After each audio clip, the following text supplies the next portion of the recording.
Сәлеметсіздер ме, құрметті ұстаздар. Бүгін ұлттық деректер базалық қорына педагог портфолиосына қалай тіркелетіні жөнінде айтатын боламын. Ол үшін кез келген браузердің іздеу батырмасына ағылшынша ұстаз сызықша nobd.ias.kz деп осы сілтемеге өтетін боламыз. Егер сіздерде база ашылмай жатырса, жоғарыда 3 нүктені басып, удаление данных о просмотренных деп, мына жерде памятін тазалап аламыз осылай. Ары қарай порталға бізді жібереді, осылай порталға тіркелетін боламыз. Қазір мына жерде Астана қаласы деп тұра берсін, местоположение. Негізі әр қала өзінікін ауыстырып қойса да болады, тілді таңдауға болады. Біз бірінші кірмес бұрын тіркелу деген батырманы басуымыз керек. Яғни мына жерге енімізді жазуымыз керек. Және мына жерге үнемі кірген кезде қолданатын құпия сөзді жазамыз. Яғни ол сөз 8-20 таңбадан тұру керек дейді. Кем дегенде бір жол хат, бір бас әріп және бір саннан тұру керек дейді. Яғни 8-ден кем, 20-дан көп болмау керек.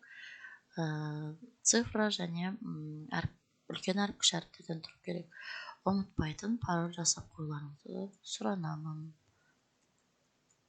Электронды почталарыңызды жазасыздар.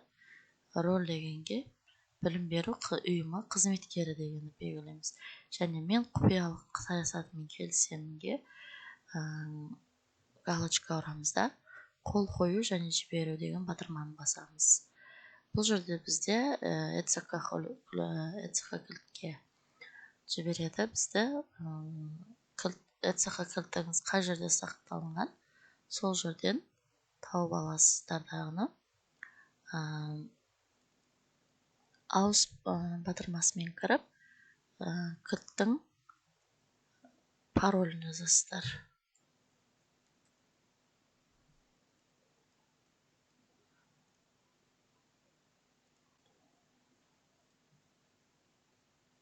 Сіз сәтті тіркелдіңіз деген жоғарыда жасыл батырма шығу керек. Мінекей осылай тіркеліп аламыз. Кейіннен қайтадан мына жерде кіру батырмасын басып, осы тіркелген ECK-мен кіретін боламыз. Мінекей кіру деген кезде енді және жазған парольдарыңызды қойып, құпия сөздеріңізді мені сақтау батырмасын басып қойсаңыздар, осы компьютерде сақталып тұратын болады. Кіру деген батырманы басып, өстіп кіріп кетсеңіздер болады. Немесе ECK көмегімен кірсеңіздер де болады. Мінекей менің өзімнің жеке ашылды. Мына жерде барлық даныларыңыз, мәліметтеріңіз тұр.